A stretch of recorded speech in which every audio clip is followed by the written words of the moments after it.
Elle n'a pas de nom et elle n'a pas de visage. Qui était-elle? Et quels étaient les rêves de cette jeune femme à l'aube de sa vie? Elle est née du mauvais côté et elle s'est trouvée au mauvais endroit, au très mauvais moment de sa vie.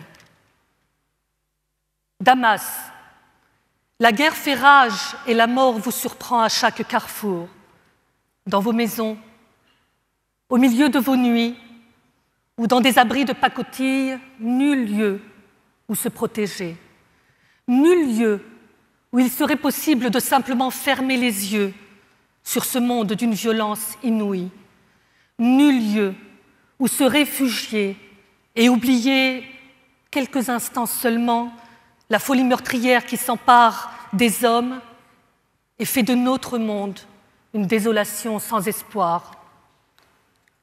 Damas, en tout lieu des attentats suicides, les voitures piégées, des bombes explosent, des coups de feu crépitent et sifflent si près de vous.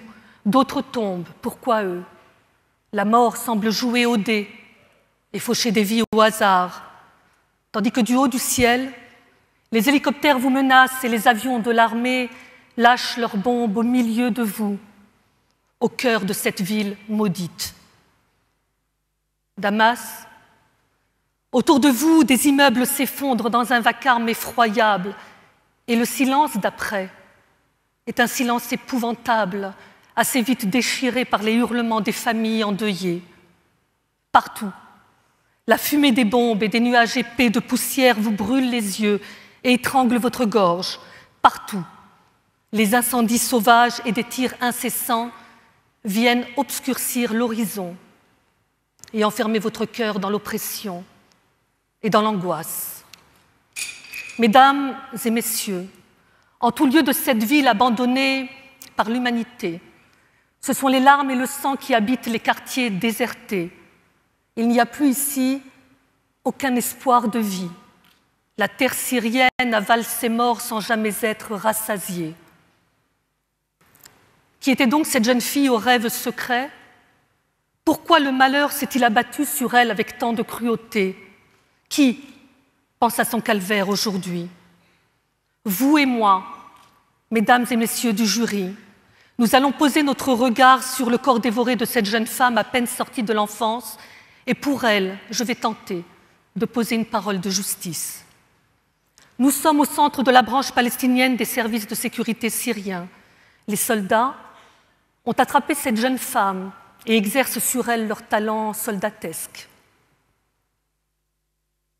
Il lui a inséré un rat dans le vagin, elle criait. Après, nous avons vu du sang sur le sol. Il lui a dit « Tu en as assez ?» Il se moquait d'elle. C'était évident qu'elle était en train d'agoniser. Ça sautait aux yeux. Et d'un coup, elle a cessé de bouger. Le témoignage est accablant. Il est celui d'une rescapée des geôles palestiniennes qui œuvre pour Bachar el-Assad. Et le journaliste britannique de la BBC, Fergal Kane, s'est fait le porte-parole de ce témoignage sorti tout droit de l'enfer syrien. Notre témoin à charge a été arrêtée dans un poste de contrôle à Homs et durant 2 mois, elle a vécu le quotidien de celles et de ceux qui sont incarcérés dans les cellules palestiniennes des renseignements militaires à Damas. Mesdames et messieurs, le témoignage est si épouvantable qu'il frise l'impensable et j'oserais dire l'indicible. Oui, les rats et les souris sont utilisés comme des armes de viol et comme des armes de meurtre contre les femmes. Cette jeune femme, sans nom et sans visage, dévorée de l'intérieur par un rat que des hommes sanguinaires se sont amusés à lui introduire dans le vagin, cette jeune femme est ma petite sœur. Elle est morte, assassinée par le mal personnifié, seule au milieu du rire de ses tortionnaires, seule au milieu des hommes, terrassée par l'horreur, terrassée par la peur et par la douleur venue de ses entrailles, seule, perdue dans ses larmes, abandonnée de tous, abandonnée de nous aussi. Il ne faut pas se voiler les yeux. Je ne sais pas dire d'où vient une telle cruauté. Je ne sais pas dire comment de telles idées peuvent naître dans l'esprit d'un homme.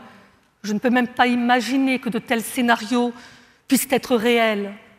Ils semblent sortis tout droit d'un film d'horreur et pourtant, ceci est la vérité. Une vérité terrible vécue par cette jeune femme, sans nom et sans visage, et par d'autres aussi. Non, je ne sais pas dire d'où vient une telle cruauté, car le mal plonge ses racines dans un lieu de l'esprit qui échappe à toute logique, à toute humanité digne de ce nom. Aucune idéologie politique, aucune foi religieuse ne peut apporter le moindre commencement de la plus petite explication d'un acte aussi barbare. Rien, absolument rien, ne peut jamais donner le moindre éclairage sur des actes qui signent irréversiblement la chute de l'humanité à un degré que les animaux ne connaissent pas. Petite sœur, tu ne me connais pas, et pour toi je veux parler aujourd'hui. Je veux être la voix qui porte ton malheur et dénonce tes tortionnaires. Pour toi, je veux être entendue aujourd'hui, pour que cette histoire ait ton visage et porte ton nom. Tu n'aurais sans doute pas imaginé qu'une autre femme, vivant de l'autre côté du Golan, frontière qui sépare nos deux pays, une autre femme, qui plus est juive et israélienne, vienne un jour parler pour te faire vivre. Petite sœur, les préjugés sont les véritables barrières qui nous séparent, et il n'est pas facile de se défaire des regards ignorants, voire haineux, qui déforment nos âmes et couvrent nos yeux d'un voile épais. Tu étais seule et sans défense devant les nazis de ton pays, et les forces du mal t'ont attrapée et t'ont assassinée dans une jouissance maladive. Alors, comment pourrais-je me taire et ne pas te tendre la main pour te relever de cette injustice qui hurle jusqu'aux cieux? Aujourd'hui, pour toi et devant tous, mon visage sera le tien et ta souffrance sera la mienne, aujourd'hui et jusqu'au dernier jour de ma vie. Ton histoire ne me quittera pas car je l'ai fait mienne au plus profond de moi. Mesdames et messieurs, je vous demande de rendre justice pour cette jeune femme que je représente aujourd'hui. Je vous le demande avec forte conviction. Non, certes, ce ne sera pas une justice qui punit ses assassins. Ce ne sera pas non plus une justice qui console la famille de cette jeune femme dont l'histoire ne retient rien d'autre que son calvaire. Mais ce sera une justice qui permettra de la faire revivre devant vous. Ainsi, son histoire ne pourra être oubliée ni de votre esprit, ni de vos cœurs. Les faits relatés ont eu lieu en septembre 2012, mais ne doutez pas qu'ils se sont déroulés également hier et qu'ils se répéteront demain. Mesdames et messieurs, les témoignages d'agressions sexuelles sur les adolescents, les jeunes femmes et les moins jeunes sont nombreux et concordants. C'est malheureusement une stratégie de guerre qui a fait ses preuves.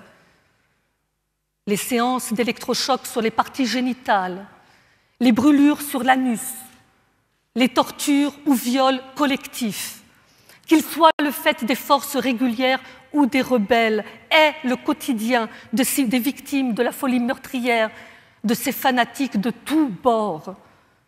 Or, ce sont les civils qui sont les premières victimes de ces conflits armés, les enfants et les femmes tout particulièrement sont un gibier de choix pour ces chasseurs de sang et de sexe. Aussi, il faut rendre justice, car c'est la justice qui est le fondement de notre monde, et c'est la recherche de justice qui fait de nous des êtres qui aspirent au bien et à la paix. Et comment pourrait-il y avoir paix dans nos pays si dans nos cœurs, la haine ou même l'indifférence s'installe en lieu et place de l'altérité et de la fraternité? Les rapports déposés par diverses organisations telles que Human Rights Watch ou encore Women Under Siege, les rapports de l'ONU et les témoignages directs recueillis par les journalistes de différentes nationalités ne laissent planer aucun doute sur la réalité et l'intensité de ces agressions et de ces meurtres. Il faut le dire Il faut le dénoncer haut et fort. Il faut ensemble refuser le silence qui pose une chape de plomb sur les corps meurtris qui pourrissent sans sépulture. Ma petite sœur n'avait sans doute pas les clés qui permettent de saisir ce qui se joue dans cette guerre civile qui fait rage en Syrie. Elle était jeune, et comme toutes les jeunes filles, elle aimait rire et s'amuser. Elle était peut-être amoureuse et vivait secrètement dans le désir d'un amour partagé. Ou peut-être rêvait-elle d'une rencontre qui enflamme le cœur. Devant son miroir, elle observait son visage et regardait son corps, un corps qui n'est jamais assez bien aux yeux des jeunes filles en quête d'amour. Peut-être encore, s'était-elle fâchée la veille avec une amie et gardait-elle encore un peu de rancune?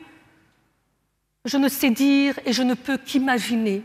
Mais une chose est certaine, elle était vivante, pleine de rêves et de désirs, et n'avait que faire d'une guerre qui dépassait son entendement. Et c'est un rat qui a dévoré ses entrailles devant le regard amusé de ces tortionnaires.